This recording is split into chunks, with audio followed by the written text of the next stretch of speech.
Welcome everyone to the Side Draft Podcast on a Tuesday edition of the show. We've been kind of like, is it Monday or is it Sunday? I don't know, because the race, it ran on Sunday, some of it, but the other half, or 2/3 actually, was on Monday, and very eventful race, gotta say that. It was, had everything that you could want from a Talladega race. It had some great racing without wrecks and had some great racing with wrecks. So we're here to review the race. And of course, as you can tell by who is in victory lane, or at least in our victory lane, Ryan Blaney got the win, locking himself into the round of 8. He doesn't have to worry for Kansas. He can go there and drive around backwards if he wants. He's in the round of 8. And will hoist the Team Penske flag. Okay. Since Emily is a huge Blaney fan, she went crazy. So let's review this crazy race. Yeah, you know, Dover didn't go very well with Ryan Blaney. He had some brake issues, and that kind of put him back in a must-win situation. Or not really a must-win, but did very well at Talladega, and he did very well. So. Yeah, I picked him for Dover, but he was like, hey, I'm just going to win the next race. Yeah, that's normally how these drivers do to us. Blaney, do you not know me? I'm a Megan Blaney fan. They picked me. I'll win next week then.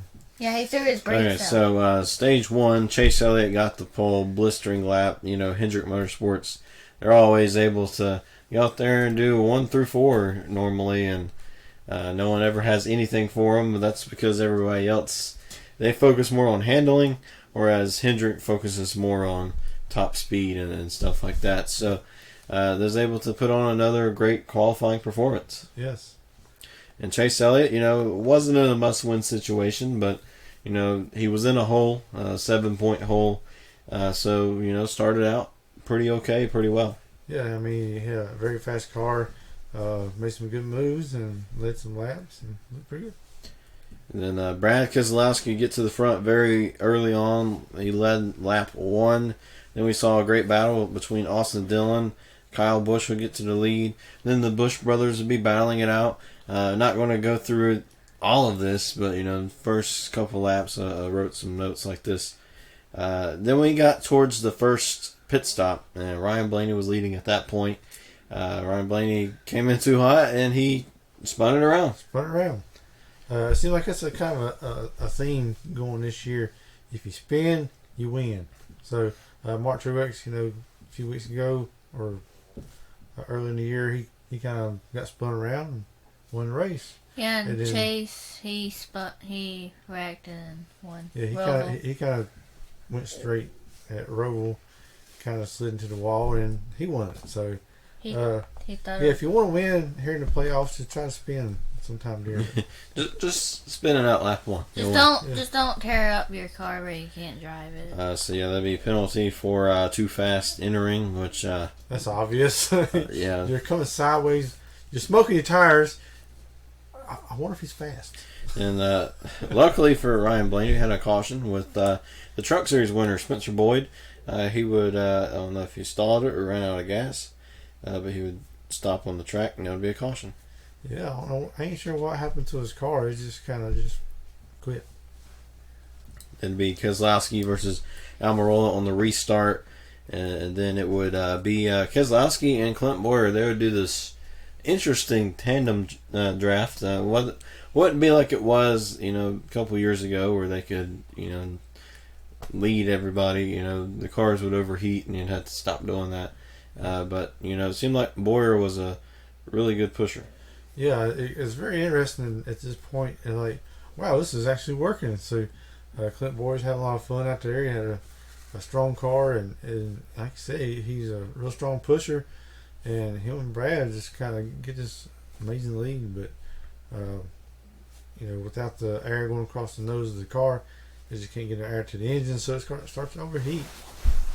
Then we'd see Eric Jones. He had like some sort of suspension failure or, you know, blown tire, but he would still be able to compete.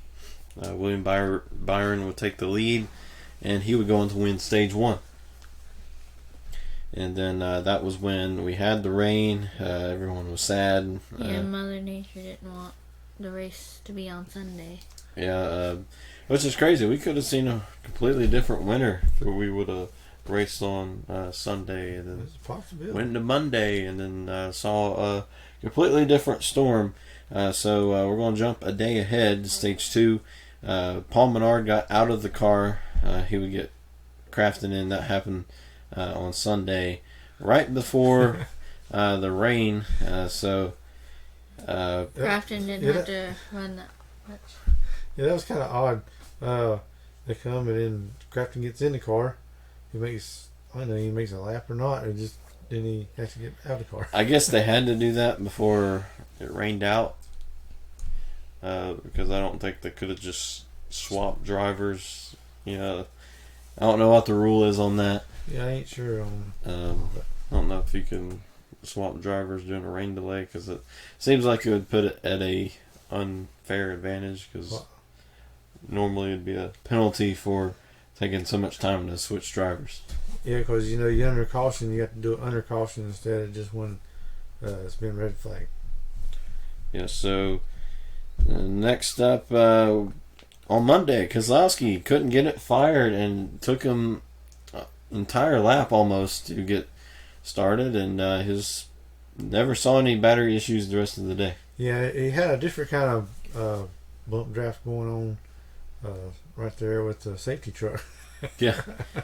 At least it didn't turn out like Natalie Deckers did that one time at Bristol. Yeah. So I thought it was about to at one point. I saw the truck almost spin him out, but thankfully it didn't happen.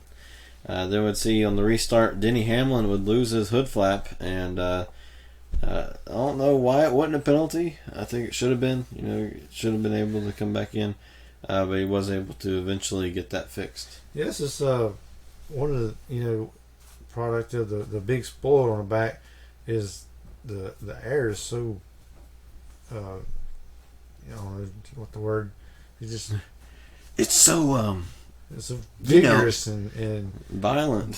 That's the word I'm looking for. Violent. You got a thing of I'm not a violent person. But the air is. But yeah, the hoods, they just bounce around, and you've seen a lot of these little flaps just coming off, and because the air is just so tremendous on the hoods and everything. And Ryan Blaney would eventually take the lead, and then green flag pit stops again. He wanted to make sure he didn't spin that time. He didn't. He was okay. But some people did have horrible pit stops, including Denny Hamlin. He would be speeding, also had to fix that flap. I don't know if they did that time or under caution. Martin Truex Jr. also speeding, and Stenhouse is speeding, so the police have finally caught these speedsters. Yeah, slow down. Go the speed limit. Yeah. And then Logano, Chase, Bowman, Boyer, they're all battling for the stage win. All of those guys, they were underneath the cut line, or at least close to the cut line. They're battling for every point, and it didn't end well. No, not really. So Alex Bowman, he put a late block on Logano. Logano's going like 10 mile an hour faster than Bowman. Bowman had no help, whereas Logano had Boyer pushing him. Yeah, he got a good push from Boyer, and he's got a big head of steam going, and Bowman kind of went down, and Logano just really didn't know which way to go, and tried to move back up, and just kind of spun Bowman around, and that kind of just killed his points. So that would be a done day for Alex Bowman. He wouldn't be able to go for the win, lock himself in. Chase Elliott received some damage, but he was able to be pretty fast out there. Kyle Larson, I don't know how he went through that and was okay, perfectly okay. It was like the whole front end of the car was destroyed, like a bomb went off. Yeah. And then Denny Hamlin, he was also involved. Jimmy Johnson, he was involved, and he was out for the day. Martin Truex Jr., heavy damage, but was still able to run the laps, just kind of cruise out there in your tore up race car and Ryan Preece as well. Yeah, it looks like Martin Truex is trying to just hang out in the back. He's in the 30s most of the day. I don't know if that's just strategy wise or what was going on. He's just trying to survive Talladega, but still got caught up in that wreck. And then Clint Boyer would win stage 2. He would stay out there in front of Logano. I guess he got the lead after Logano had to slow up because he didn't know where Bowman was going. Yep. And so he would win stage 2. Much needed playoff points and stage points. So Boyer was able to go out there and get those or get that extra playoff point. Yeah, because every little point counts right here in the playoffs. It's a really tight battle. And then before we get into stage 3, we want to give a shout out to Walker Bulldog, D. Bailey, 111 and 6, and Kayla for finding Dale Jr. in the thumbnail. So it's great to see some people participating in that again. Yeah, it's always a real joy to hear everybody play along and try to find Dale.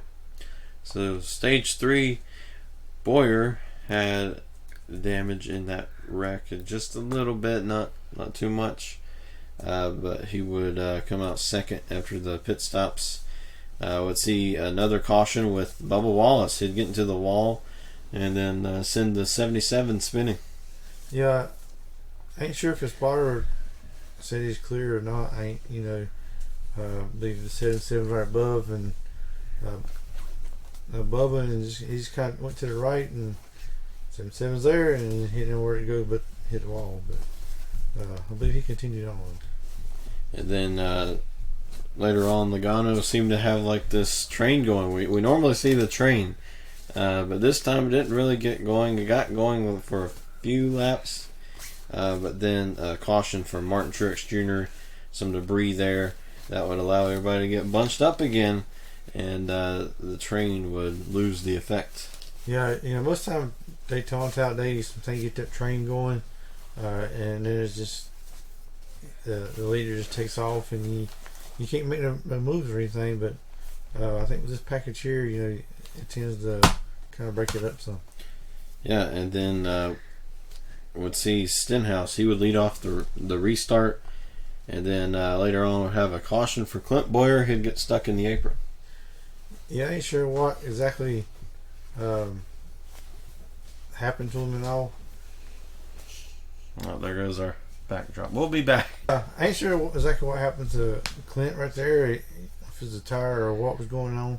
But he got spun around and just got caught right there on the apron of the track, and his back tires were jacked up off the track, and he wasn't going nowhere. Yeah, and it took him 2 laps to get the car off of there. Really embarrassing for the crew guys. They tried to push it off. It didn't work. Boyer and his spotter was really angry about that they didn't try to get a truck and push him. Yeah, they just put the strap around his front wheel. I mean, you got a chance of damaging suspension and other things in the front end, just trying to get him off like that. Yeah, we never really saw Boyer contend again, which is unfortunate because if he was able to stay out there, him and Logano and Keselowski, that would have been hard to beat. Yeah, his Ford Mustang was really, really fast, and I knew he seemed like he was having a good time out there. And then next up, we would see Martin Truex Jr., too many men over the wall. And then it would be Byron versus Buescher on the restart. Then we'd see big wreck again with Logano and Byron starting it off. Byron just got a ripple effect from the line that was pushing him. Somebody got squirrely, and then it just kind of rippled all the way up to Kurt Busch. Kurt Busch got loose, and with the way that the front ends of the Chevys were, it disrupted William Byron so much that it just spun him out. Yeah. And nothing you can do there. And sent Byron right into Logano, and then it sent Logano and everybody else everywhere. Yeah, it kind of has a really hard hit to the rear of that car of Logano's. I mean, it put him up in the air a little bit and he'd come down, but if it's Ford Mustang, pretty tough because they patched it up and got stayed in there. So that would include Logano, of course, William Byron, Daniel Suarez, Eric Jones, Corey LaJoie, Matt Crafton, and Ryan Preece.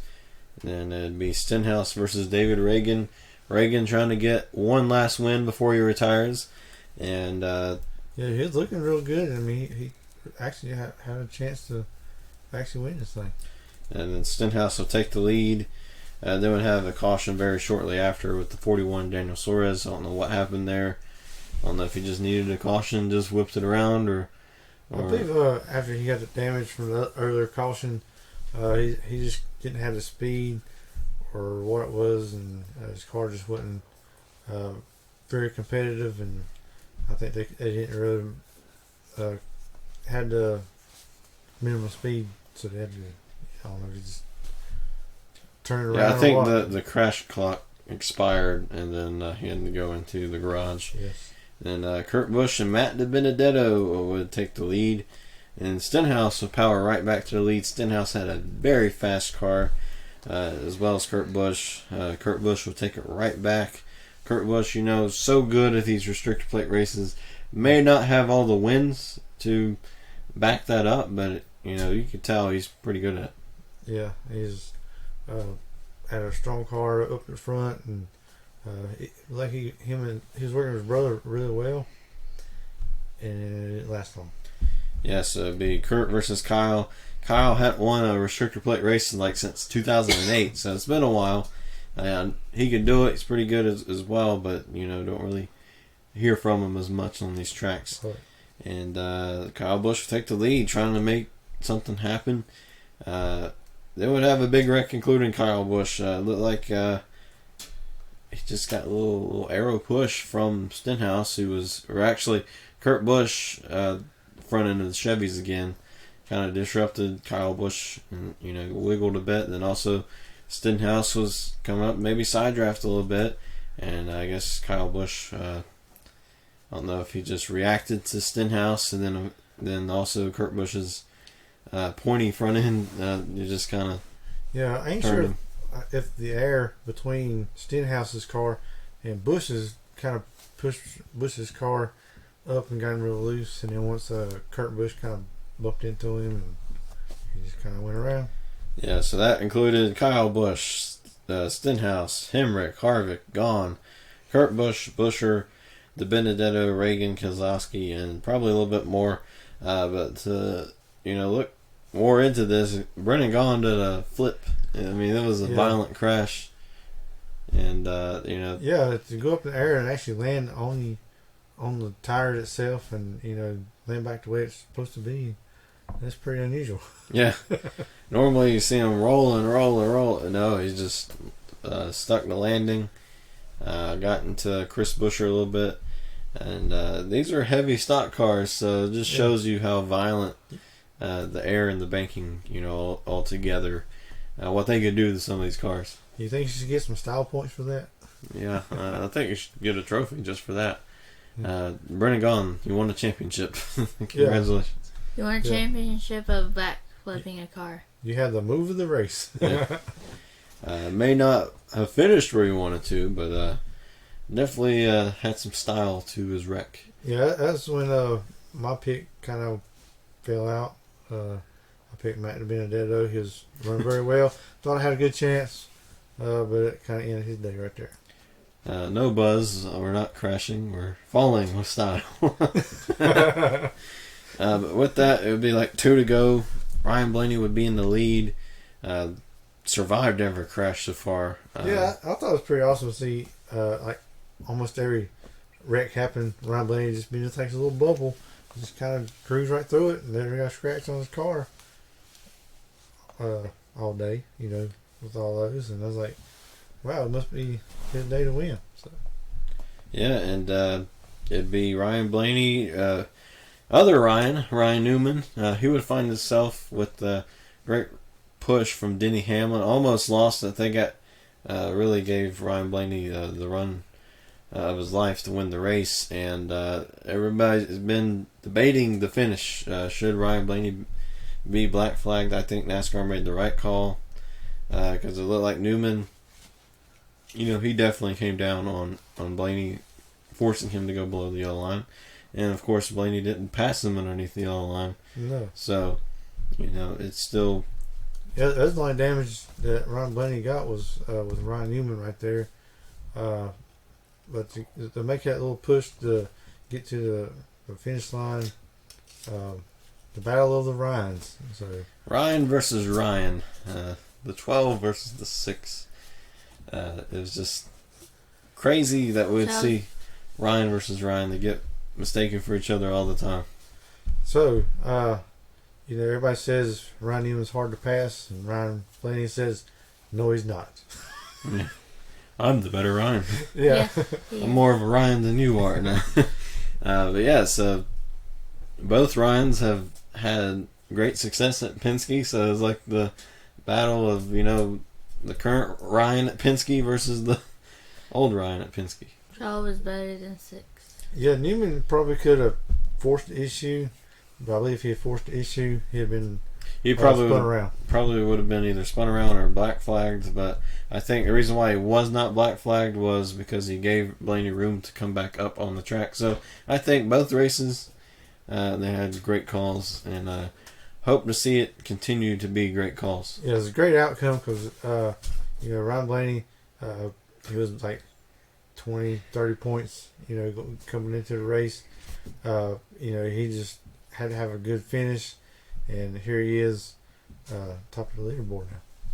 Yeah, now we'll go to Kansas. I think we're going to go into the playoffs a little bit during our Fast Picks episode later in the week. But right now, we see all the Hendrick cars. They're outside of the playoffs, and then as well Clinton Boyer. I don't think we'll see a change in that unless we have some mechanical failures and wrecks. Yeah. Maybe some of the top guys. Anything can still happen, but because Ryan Blaney won, it kind of puts all those other guys in a must-win situation. Yeah, it kind of tightened the points up a little bit, and Kansas is going to be very interesting to say the least. It's going to be a very important race for the ones below the cutoff. All right, so before we sign off, Emily, do you have anything to say to the winner, Ryan Blaney? You are the best driver in the world. All right, so... yeah, one of the things that I liked about Blaney when he won, he gives the flag to the kid. But the one he pointed to was coming to the defense, and a couple jumped in the front. Then let the security guard just told that kid that he wanted to give a flag to, just go back to her seat, or his seat. I can't remember which one it was. But just told that little kid to go back to the seat. I'm like, what? I mean, Blaney's going to give the flag to him. Blaney just took the flag away so those other kids that jumped in and wouldn't take it. But he did give it to a Ryan Blaney fan. Yes, so... I wasn't at Talladega. The flag scandal, I guess. Yeah, so it was a very interesting race. Like I said, it's going to be... I think that was the turning point of the playoffs. We've seen some dull races so far, besides, maybe Las Vegas. But other than that, right now Talladega so far best race for me. Best race of the playoffs, and Besides the hope to see that to continue. Yeah, and like I always said, Talladega, you just got to survive it, and that's what Ryan Blaney did today. He made the right moves. He avoided the wrecks and put himself in the right place at the end. All right, so hope you all enjoyed this race review. We'll be back on Friday to make our predictions for Kansas and also talk about how we did not survive the big one at Talladega, and go into that a little bit more and talk about the playoffs. So stay tuned for that, and we'll see you then.